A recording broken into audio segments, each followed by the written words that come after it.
It's 2.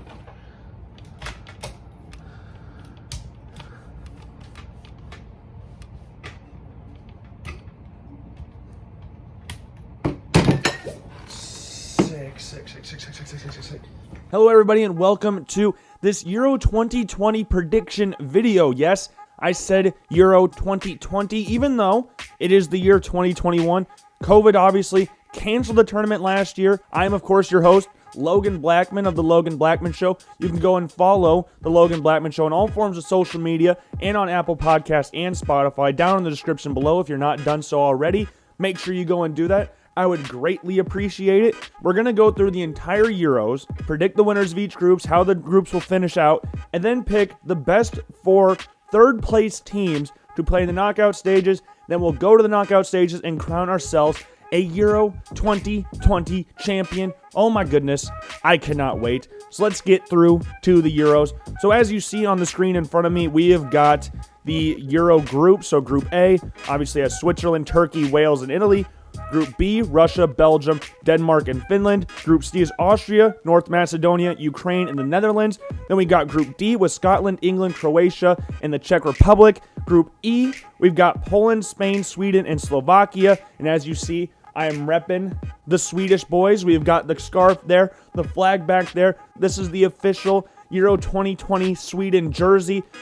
And I'm excited to see what the boys do. Can they exceed my expectations this time, or like last time? Can they exceed my expectations like last time, where I did not predict they would do very well at all? They were in a group with Mexico and Germany and Sweden. Out of all the teams, finished top of their group and made it all the way to the World Cup quarterfinals.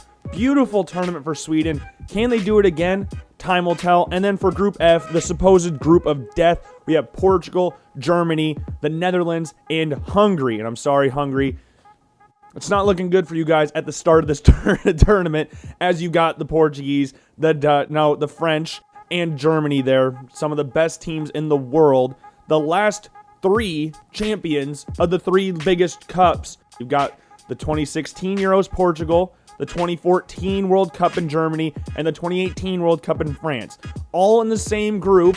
This is not ideal for the Hungary national team. And as we get into the predictions, we'll go through each group first. We'll predict the winner first because, to me, I think the winners of each group are a little self-explanatory. So like in Group A, I fully expect the Italians to win the group. They just have too much quality. They've got a mixture of experience and quality on this roster. And even though they missed the 2018 World Cup, I fully expect them to rectify that in this tournament. Gianluigi Donnarumma will be between the nets, one of the best young goalkeepers in the world. And then they got Ciro Immobile up top. Andrea Belotti will back him up there. Jorginho just led Chelsea in scoring and just won the UEFA Champions League title this year. And then you've got Giorgio Chiellini, Leonardo Bonucci in the back. Italy should top this group. And Group B, Belgium, they are the number 1 ranked team in the world right now, with the best, arguably, the best starting 11 out of every team in the world. Now, their depth can be a little questionable at times. You see players, they're like, how the hell did they get back in the national team? And they're back in there. You got Romelu Lukaku, Eden Hazard, who has been mixed bag, more of a bad side of things at Real Madrid due to injuries and form. And then you got Kevin De Bruyne. You've got Toby Alderweireld, you've got Jan Vertonghen. You've just got a very deep, a very talented starting 11 with this group. I didn't even mention Thibaut Courtois. This team is very good, and this is a group that they should be able to top with relative ease. A lot easier than what I think the Italians will, because again, the Belgium national team is the number 1 ranked team in the frickin' world at this point in time. Group C, the Netherlands. I'm a little concerned with what the Netherlands have going for this tournament. Jasper Cillessen is out of the tournament due to COVID-19, and Virgil van Dijk is also out of the tournament. He's been out for a while now, which will be big for the Dutch, but they do have some nice pieces in defense, namely Stefan de Vrij and Matthias de Ligt. Those will be the center back partnerships for the Dutch, and it'll be interesting to see who plays between the sticks, whether it be Tim Krul or Martin Stekelenburg. The Dutch national team, obviously, like Italy, missed the 2018 World Cup, but this is a nice little squad, and they should win their group. Group D, the English, very tough, very nice team. The deepest English squad, arguably in their history, Arguably, now I'm not saying that's 100% because that's why I added arguably in there, but this team is very, very talented, especially up front. Harry Kane, the captain, will lead the line for England. Marcus Rashford, Raheem Sterling, Jadon Sancho, Phil Foden, Jack Grealish, Mason Mount. Like, they just got so many quality pieces going forward. Midfield, you've got Jordan Henderson, Declan Rice. We'll see, though, if Henderson does play a lot of minutes here, obviously nursing an injury. Same thing with Harry Maguire.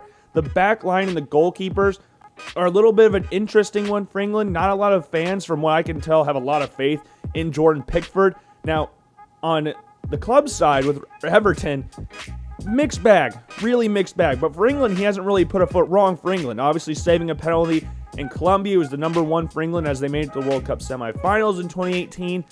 So Gareth Southgate's going to be loyal to Jordan Pickford. And next to John Stones and center back, if Harry Maguire can't go, will they play in a back three? Will they play in a back two? I would suspect that Tyrone Mings would start next to John Stones if Harry Maguire is not fit. And yeah, just a little questions back there, but they should win the group. Group E, Spain, had a very weird past couple tournaments for the World Cup and the past two World Cups and the Euros. Now, they obviously had a great run of success in the late 2000s or early 2010s, winning the Euros 2008, 2010 World Cup, and the 2012 Euros before basically shitting the bed in the 2018 World Cup, or 2014 World Cup, I should say, before losing in the 2018 World Cup on penalties to Russia. David De Gea will not, from what it seems anyways, David De Gea will not be the number one goalie for Spain. It looks like it'll be Unai Simon from Athletic Bilbao, or Unai Simon, or however you say his name. I'm sorry if I'm saying his name wrong. And the interesting thing here, Luis Enrique did not bring a single Real Madrid player, namely, didn't bring the team captain Sergio Ramos, most capped player in Spanish history, is not going to the tournament. But they did bring up Aymeric Laporte, who is a French international, but he has not played a single minute for the French national team. So he's made that transition over to the Spanish national team. One would suspect he partners Pau Torres in the middle of the defense. And yeah, Spain leading the line will be Alvaro Morata. Gerard Moreno will be there as well. Fernan Torres, Dani Olmo, Koke, Thiago. Rodri and Busquets will rotate at number 6 spot. Obviously, Busquets being the captain of the Spanish national team, but Rodri coming off a great year with Manchester City. Spain will win this group, unless Sweden decides to pull some crazy thing off like they did in 2018, but I just don't see that happening at this point in time. Now, that could change, but at this point in time, as we're recording this a week from the Euros, I'm going to say Spain wins the group. Moving on to Group F, the French, they should totally win this. They're my favorite team in the world for national teams. You look at how stacked this team is. The reigning 2018 World Cup champions, or the reigning World Cup champions, I guess I should have said. You got Kylian Mbappe, Antoine Griezmann, Paul Pogba, N'Golo Kante, Presnel Kimpembe, Raphael Varane. There's just so many good pieces in this team, and I'd even mention Karim Benzema, who is back in the national team fold. Like, this squad is better than the team that won the 2018 World Cup, arguably, and they brought Karim Benzema back into the fold, who hasn't played in years for the French national team. It'll be interesting to see how France line up. They usually run, like the Dutch, in a 4-2-3-1 formation, with Griezmann as the number 10, Mbappe on the wing, and then Giroud up top. Their last friendly they ran a 4-4-2 diamond, with Griezmann at the point and Mbappe and Benzema rocking up top with the likes of Rabiot, Kante, and Pogba in midfield. Will they rock that formation or go with a 4-2-3-1? Either way, the reigning World Cup champions will top the group of death. Now, going back, we'll go through each group now. I just think the winners were a lot easier to predict than everything else in the groups. So I'm going to go back, say what the rest of the groups will look like, and then we'll move on to the knockout stages. So for this one, Group A, I think we'll finish Switzerland, Wales, and Turkey. Turkey's an interesting one. They have Yilmaz on the team, who just had a very improbable League One title win with Lille. You have Hakan Çalhanoğlu. You have Kaglar Soyuncu in center back. But it's just a lot of more question marks than the Welsh national team, who had the likes of Gareth Bale, Daniel James, Aaron Ramsey. They obviously were the surprise of the Euros in 2016, making it all the way to the semis. I don't think they'll go that far, but I do think they have enough quality to finish above Turkey in the group, and Switzerland I just think is better than those two teams. Group B will go Denmark, Russia, and Finland. Finland, this is not even just Swedish bias here. This is just, Finland has not won a game in international play since November of 2020. They just lost 2-0 to Estonia, or lost to Estonia yesterday. So I'm not really holding a lot of high hopes for Finland in this tournament. Russia, they were a very good team in the 2018 World Cup. Like Wales, they were a surprising team in the last tournament. Now, Wales didn't make the World Cup, but in the Euros. Russia, similar story to Wales, where they surprised a lot of people in the tournament, winning their group, beating Spain on penalties. But I don't think they'll finish above Denmark, who have a lot of very nice players in this team, namely Christian Eriksen, Kasper Schmeichel, Simon Kjær, Yannick Vestergaard in back. The Danes will finish second in this group. Group C, I think we'll finish Austria, Ukraine, and North Macedonia. Austria obviously have David Alaba, the main player in this group, arguably. The Austrians have somewhat of interesting tournaments. You never really know. They're one of the more unpredictable teams in the tournament. A lot of people like to overrate them, and some people like to underrate them. We don't know what the hell they're going to do in this tournament, but I think they're better than the Ukraines and North Macedonia in this tournament. I don't expect a lot from North Macedonia in this tournament, but hey, they could surprise. They could surprise a lot of people in this maybe. Group D, I think we'll finish Croatia, the Czech Republic, and Scotland. This is Scotland's first tournament since 1998, so I would love to see them do well, but I just think Croatia were fresh off a World Cup final appearance, even though they lost some key pieces from that team. Subasic, their goalie's not there. Mario Mandzukic isn't there. Ivan Rakitic isn't there. Now, Perisic, Modric, Brozovic, Kovacic, those guys are all still there, but those are some nice players that they lost. I do think, though, they'll pip the Czech Republic for second place. Thomas Souček being the main guy for the Czech Republic, obviously leading West Ham in scoring, or joint scoring, went 10 goals from deep line midfield, was their best player according to WhoScored.com, and I think they'll finish above the Scots, who there's going to be a lot of emotion in this tournament. Obviously, again, their first tournament since 98. Have some nice players like Andy Robertson, Kieran Tierney, Scott McTominay, John McGinn.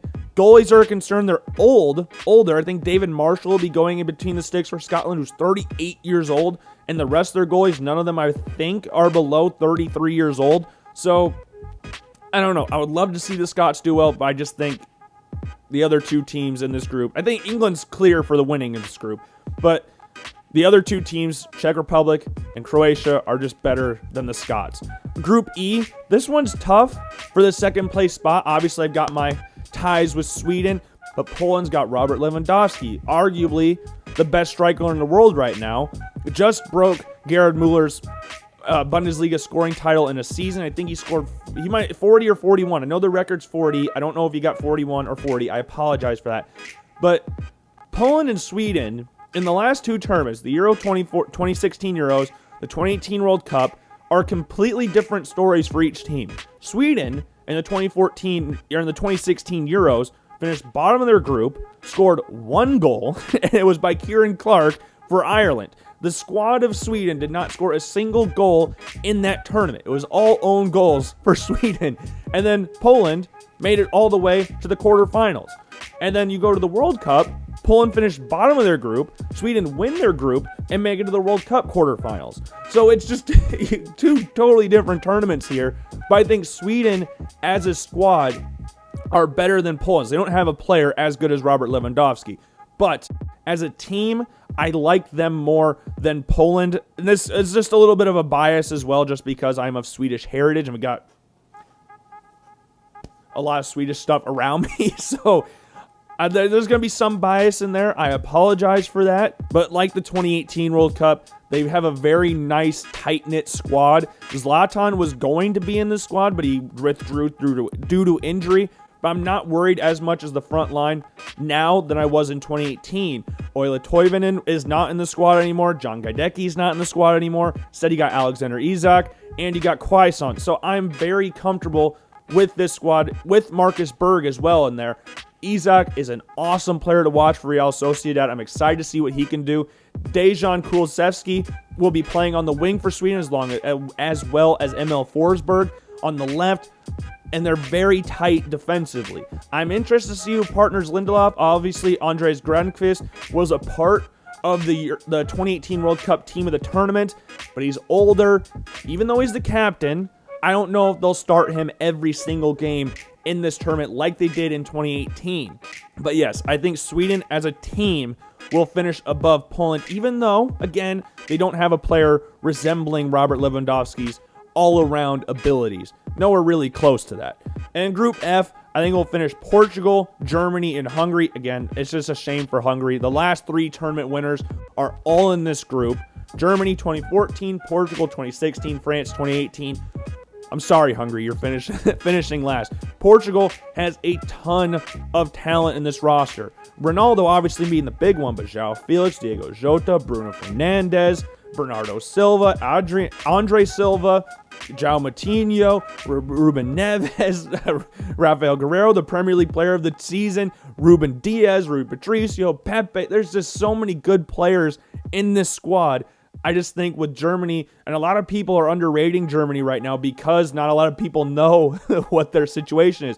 Joachim Löw will be leaving the team. I can't remember exactly. I think it's Flick will be the next German manager. I'm not 100% sure on that. But obviously, major disappointment in the 2018 World Cup. Not as I cannot see a world where they finish last in this tournament. And I do think, moving on to the best third-place teams, again, you get to pick the 4 best third-place teams in the tournament. At least that's for the predictions. They'll obviously sort themselves out as the tournament goes on. But I think Germany will be one of the best third-place teams in this tournament. They just got too much squad talent to finish below that level. Just look at the players they have on their roster. Even though they struggled in 2018, there's just too much quality in this team to miss out in the knockout stages of the Euros.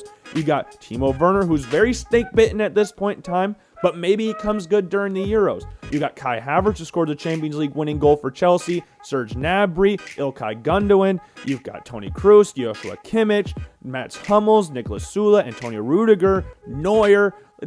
Thomas Muller's back in the team as well. There's just too many good players to not go to the knockout stages for Germany. Then I think Polish will make it, the Czech Republic will make it, and then it's between Wales, Russia, and Ukraine in making the knockout stages. Igor Akinfeev, the longtime goalie for the Russian national team, is not there, so I'm intrigued to see how that one goes for the Russians. I'm stuck. I don't think Ukraine will make it to the knockout stages. I'm stuck between Wales and Russia. I'm leaning towards Wales in this one. I'm gonna pick the Welsh. I'm gonna pick the Welsh in the knockout stages. That might come back to bite me. If Russia ends up making the knockout stages, I'll be very upset. But I'm feeling comfortable picking Wales right now. So moving on to the knockout stages, Belgium versus Poland in the first round. I'm sorry, Poland, you're facing the number 1 ranked team in the world. There's so many good players on Belgium, way more complete squad than the Polish national team. I'm picking Belgium in that. Italy, Austria, I'm going with the Italians. France, Wales, going with the French in this one. Sweden, Croatia, this one hurts because this is a very tough matchup for Sweden. I think they're the 14th and 18th ranked teams in the world at this point in time, Croatia and Sweden, but I want to pick Sweden here. But I don't know if I can. I want to put my biases aside and not pick Sweden in this tournament, but it's going to be hard to do that because it's Sweden. I'm going to go with the Croats in this game. I'm going to pick Croatia over Sweden. Against my love for Sweden, I'm going to pick Croatia over Sweden and set up a World Cup final rematch between France and Croatia. Then we got Spain, Czech Republic. I'm going to go with the Spanish in that game. Then you got England, Portugal. It's a shame that this game has to be a first-round game, but that's how the world works sometimes. We get these unfair matchups. This is similar to that of France and Argentina in the 2018 World Cup. Man, this is tough. These are the 4th and 5th place teams in the world according to the FIFA World Rankings, but I am going to go with the Portuguese in this one. They lost in the first round of the knockout stage in 2018. Obviously, England made it to the semifinals. That has nothing to do with this tournament right now, but I just really like Portugal's team. I like England's team too, but I just have more question marks regarding England than I do the Portuguese right now. So I'm going to go with Portugal over England. Then we got the Netherlands versus Germany. Very historic matchup right here between the two teams. Met in a lot of big games over the years. I am going to go with the Germans in this one over the Dutch. I just have questions over their goalkeeping situation for the Dutch right now.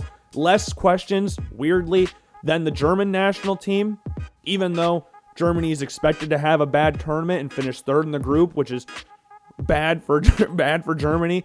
But they've got so many good players. I think they'll figure it out. Hopefully they'll figure it out. This will be a tough game. I like a lot of the players that the Dutch national team have. Memphis Depay being the main one, but Frankie de Jong's there as well. Donny van de Beek, Gini Wijnaldum. There's some good players on the Dutch national team, but that one's tough.